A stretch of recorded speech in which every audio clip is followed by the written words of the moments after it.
Pagi itu, langit membentang biru sempurna di atas atap sekolah. Burung-burung berkicau riang di pepohonan halaman, dan tawa anak-anak menggema seirama dengan langkah kaki kecil mereka. Di sudut lapangan, di bawah bayangan rindang pohon angsana, seorang anak duduk di kursi roda memperhatikan semuanya dalam diam. Namanya Arga. Usianya 9 tahun. Ia adalah siswa kelas 3 sekolah dasar. Sejak lahir, Arga mengidap tunadaksa, kondisi yang membuatnya tidak mampu berjalan seperti anak-anak lainnya. Tangannya kuat, wajahnya cerah, dan semangatnya menyala-nyala. Tapi, kedua kakinya tidak bisa diajak berlari atau melompat. Hari-harinya di sekolah selalu sama. Datang, belajar, lalu menyaksikan dari kejauhan teman-temannya bermain petak umpet, lompat tali, atau sepak bola. Setiap tawa yang terdengar justru mengiris perasaannya, bukan karena ia tak suka, tapi karena ia tak pernah menjadi bagian di dalamnya. Melihat itu semua, Arga menggenggam erat kursi rodanya, menatap hamparan lapangan yang penuh dengan keceriaan. Matanya mulai berkaca-kaca, dan akhirnya ia berkata lirih dengan penuh emosi. Aku juga ingin bermain seperti mereka. Aku bisa mendorong bola. Aku bisa melempar. Aku juga bisa tertawa. Tapi kenapa aku harus sendiri terus? Apa mereka tidak melihatku? Aku bukan bayangan. Aku juga bukan orang asing. Aku cuma ingin bermain seperti yang lain.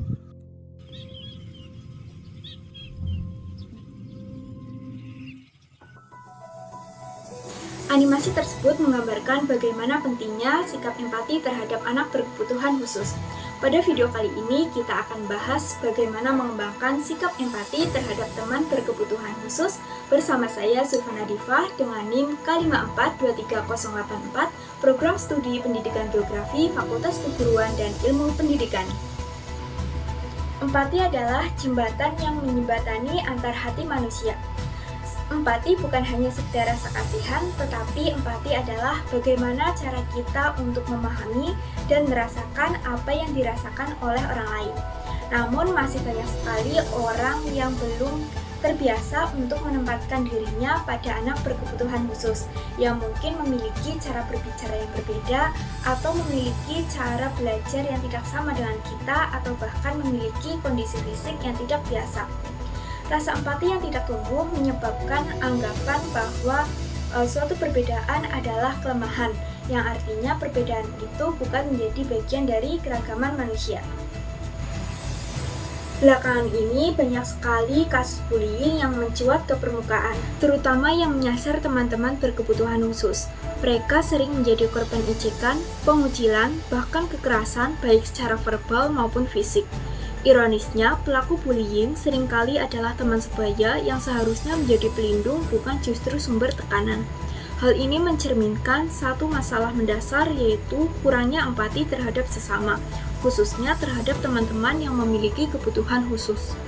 Berdasarkan Badan Pusat Statistik, dalam profil Anak Indonesia tahun 2020 mengungkapkan dari 84,4 juta anak di Indonesia terdapat sekitar 0,79% atau 650 ribu anak berkebutuhan khusus.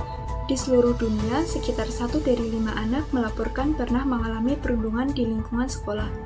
Sedangkan di Indonesia pada tahun 2021 menunjukkan 24,4% anak sekolah berpotensi mengalami perundungan, termasuk mereka yang berkebutuhan khusus.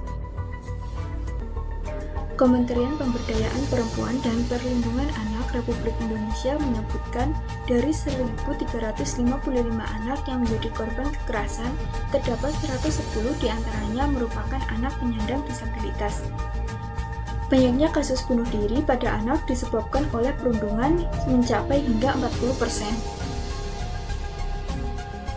Data-data tersebut menunjukkan tingginya tingkat bullying yang terjadi di Indonesia.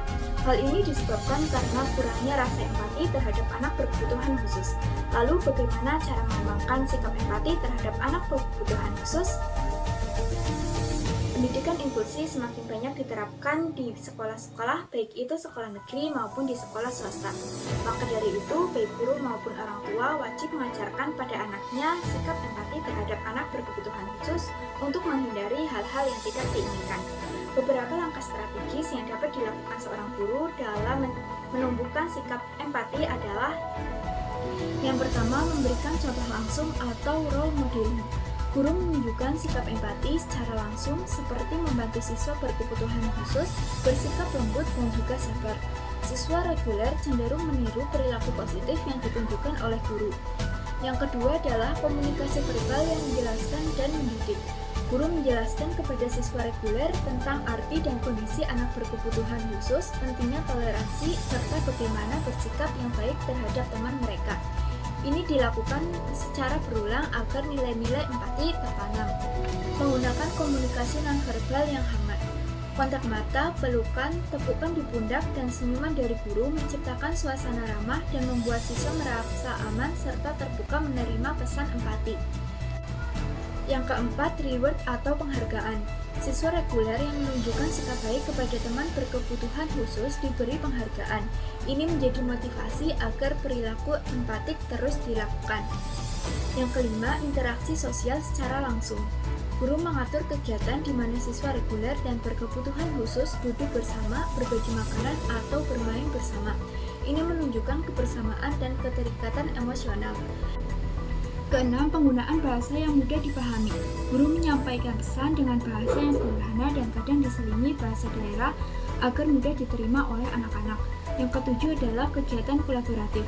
Kegiatan luar kelas, pentas seni, dan kerja kelompok antara siswa reguler dengan siswa berkebutuhan khusus mendorong empati melalui pengalaman langsung dan kolaborasi. Berdasarkan informasi tadi, maka dapat disimpulkan bahwa pendidikan inklusi berperan penting dalam mengembangkan sikap empati terhadap anak berkebutuhan khusus. Informasi tadi menutup perjumpaan kita kali ini. Saya Sylvia Rifah pamit undur diri dan sampai jumpa di lain kesempatan.